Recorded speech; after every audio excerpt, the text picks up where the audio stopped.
You've probably heard the phrase actions speak louder than words, but when it comes to avoidant behavior, the words often whisper the truth before the actions shout it. Avoidants rarely vanish out of nowhere. They leave verbal breadcrumbs, subtle clues that something is shifting in them. The trouble is, those clues often sound casual, even harmless at first. They might start saying, "Things have just been so busy lately," or "I just need some space to think," or that classic, "It's not you, it's me." And you want to believe them, because believing them keeps you safe from the storm you can feel building. But here's the thing. These phrases aren't just small talk, they're warning signs. Avoidants often use language as a shield. It softens the exit and buys them emotional distance. They're not trying to be cruel. For many, it's their defense mechanism. Disappearing feels safer than confronting discomfort. And here's where you need to be careful. If you ignore those early signals, you give them more room to retreat, and by the time you realize what's happening, they're already gone. So when you hear those subtle phrases, pay attention. Not so you can chase them, but so you can decide how much of yourself you're willing to give to someone who's already halfway out the door. Because love isn't about guessing games, it's about showing up fully. And you deserve someone who speaks the truth and stays. Avoidants rarely vanish without giving verbal hints first. It almost never happens in pure silence. Before they pull away completely, there are small cracks in the way they communicate. Little moments where their words stop matching the closeness you once felt. They might say they've been really busy. They might say they just need a little time to think. They might mention how they're not sure what they want right now.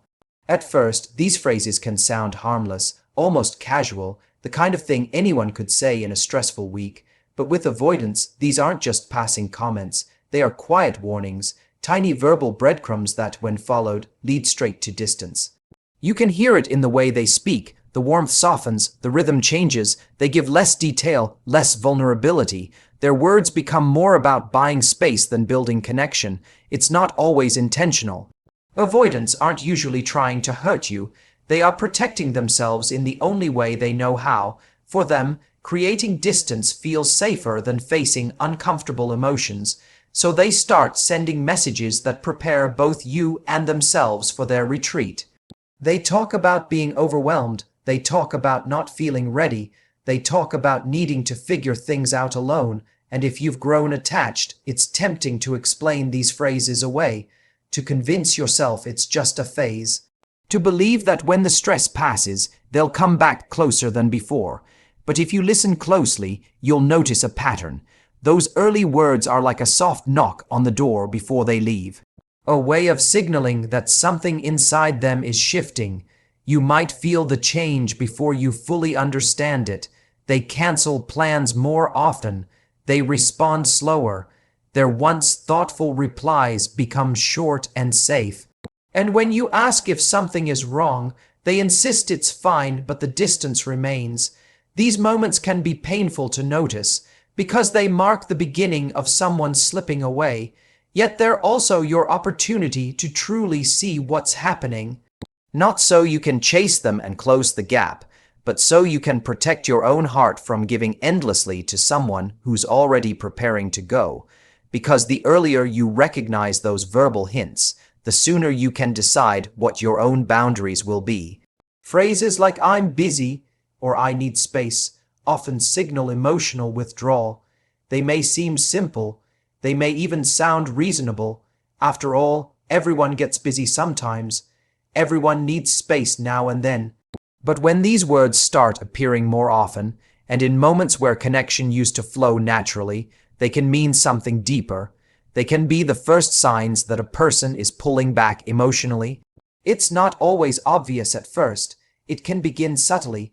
Maybe they used to message you first thing in the morning. Now the replies come hours later. Maybe they used to share their thoughts freely. Now their answers are shorter, less personal. And when you ask how they're feeling, they might say, "I'm just dealing with a lot right now." On the surface, it's not alarming, but underneath there's a quiet shift. The energy between you doesn't feel the same. The comfort you once had starts to feel replaced by uncertainty. Phrases like "I'm busy" and "I need space" are often used to create distance without direct confrontation. They buy time. They soften the truth. They allow the person to retreat without openly admitting they're withdrawing. Sometimes it's not meant to hurt you, it's a form of self-protection. For someone who feels overwhelmed by closeness or vulnerability, these phrases are a shield. They keep emotions at arm's length. They reduce the pressure of intimacy. And if you're the one on the receiving end, it's easy to hope these words are temporary. It's easy to tell yourself that once their schedule clears, once they've had their space, they'll return to how they were before. But often, the truth is that emotional withdrawal has already begun. These phrases can be a sign they are creating room in their life that doesn't include you in the same way it once did. And the more you hear them, the more you might notice other changes. Plans are postponed, conversations feel rushed, moments of closeness are replaced by polite check-ins. You can sense the gap growing. You might try to close it by offering reassurance, by being patient, by giving more of yourself. But if these phrases keep showing up, it's a sign that the connection is no longer mutual in the way it once was. They're not just telling you they're busy, they're telling you they're stepping back. And if you listen closely, you can hear the distance in their voice long before their absence becomes obvious. These statements can sound harmless but are early red flags. They don't arrive with alarms or flashing lights. They slip into conversations quietly, almost unnoticed. They might even make you smile at first because they seem casual, normal, even relatable. Someone says they're just busy. Someone says they need a little space. Someone says they're figuring things out. On the surface, nothing about these words feels dangerous. They sound like everyday parts of life. But when they come from someone who's been close to you, someone you've shared time, energy, and emotions with, they can mean much more. They can be signals that their heart is moving away from the connection you've built, that the investment in the relationship is beginning to fade, and it often happens so slowly that you don't notice it right away. You trust them. You want to believe the best. You tell yourself they're just going through a tough week or a stressful season. You convince yourself things will return to normal soon. But while you're reassuring yourself, the distance is quietly growing. The conversations feel shorter. The warmth in their voice begins to cool. They stop asking you the little questions they used to ask without thinking. And the phrases that once felt like harmless explanations become patterns. Patterns that, if ignored, can lead to sudden and painful endings. These early red flags aren't about paranoia. They're about paying attention to shifts in energy, tone, and effort, because someone who values a connection will fight to maintain it, even during busy or difficult times. They will communicate their needs without making you feel like you're being pushed away. But when these statements start appearing more often, with less clarity, they can be a shield, a gentle way of creating space without saying directly what's really happening. They may not mean harm. For some, it's simply the only way they know to handle emotional discomfort. But for you, the listener, it's important to notice what's behind the words, because it's not just about what they're saying. It's about how their actions align with it. Are they still showing up for you in other ways, or are these words becoming the excuse for disappearing? Recognizing these subtle warning signs doesn't mean you have to accuse or confront right away. It means you're aware, you're reading between the lines, you're giving yourself the chance to respond with clarity instead of confusion when the distance becomes too wide to ignore. Avoidants use language as a shield to create distance before leaving. They don't always disappear suddenly. Most of the time, it starts with carefully chosen words, words that seem safe, words that seem reasonable, but words that are really building a barrier between you and them. They might say they've been thinking a lot lately. They might say they need to focus on themselves for a while. They might say they're just not ready for something serious. These phrases sound calm, almost gentle. They don't accuse, they don't create an argument, but that's exactly the point. The language is designed to avoid confrontation. It's meant to soften the impact of what they're really doing stepping back. For an avoidant, direct emotional conflict feels threatening. They would rather create distance quietly than face the discomfort of an honest, vulnerable conversation, so they use words like armor. Each statement is another layer of protection between themselves and the possibility of being hurt or feeling trapped. and the more they speak this way, the easier it becomes for them to pull away without it looking sudden. They might frame it as needing clarity. They might frame it as wanting to give you the best version of themselves, but underneath, it's about reducing emotional closeness before they fully leave. You can feel the difference if you listen closely. There's less warmth, less openness. Their language becomes vague. It's filled with phrases that could mean anything, and that's intentional. The ambiguity keeps you guessing. It buys them time. It makes it harder for you to confront them because technically, they haven't said anything final. They've only hinted, but those hints are the blueprint for their exit. And if you're not paying attention, you can mistake these shields for simple honesty. You might believe they're being thoughtful. You might think they're protecting your feelings, and in a way, they are. But they're also protecting themselves from the intimacy they fear. By the time their language has been layered enough, the distance they've created feels normal.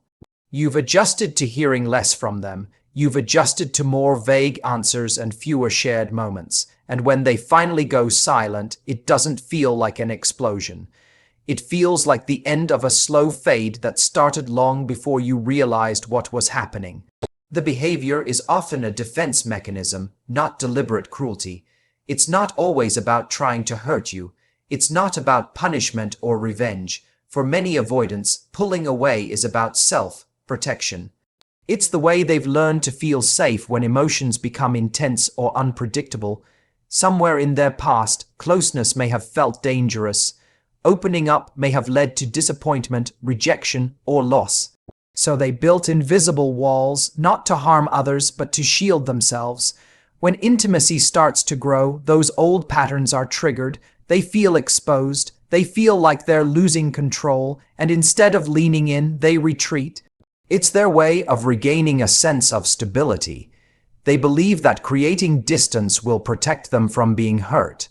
And in their mind, that feels necessary even if it confuses or pains the person they're pulling away from. It's important to understand that this reaction is rarely planned in a calculated way. It's often automatic. It happens without them fully realizing the impact it has on you. To them, the distance brings relief. To you, it brings uncertainty. They may not see the withdrawal as rejection. They see it as breathing space, as a way to calm their own anxiety. But the problem is, they don't always communicate this clearly. Instead, they rely on vague phrases, shorter conversations, and less availability, and without explanation, it can feel like emotional abandonment. In their world, they're protecting themselves. In yours, it feels like they're disappearing. This is why it's so easy to misunderstand their behavior. You might think they've stopped caring. You might believe they've lost interest entirely, but often the care is still there. It's just locked behind the walls they've built. Walls that were meant to keep out pain but end up keeping out connection too. The more threatened they feel by emotional closeness, the higher those walls become, and once they're up, getting through to them can feel impossible. It's not a lack of emotion, it's the fear of being consumed by it. This fear drives them to act in ways that seem cold, distant, or detached. But beneath that distance is a person who's afraid of being hurt more than they're afraid of losing you. And until they feel safe, they will choose self-protection over vulnerability every time. And that's the truth you have to hold on to. You can care for them, you can understand them, you can even have compassion for the walls they've built.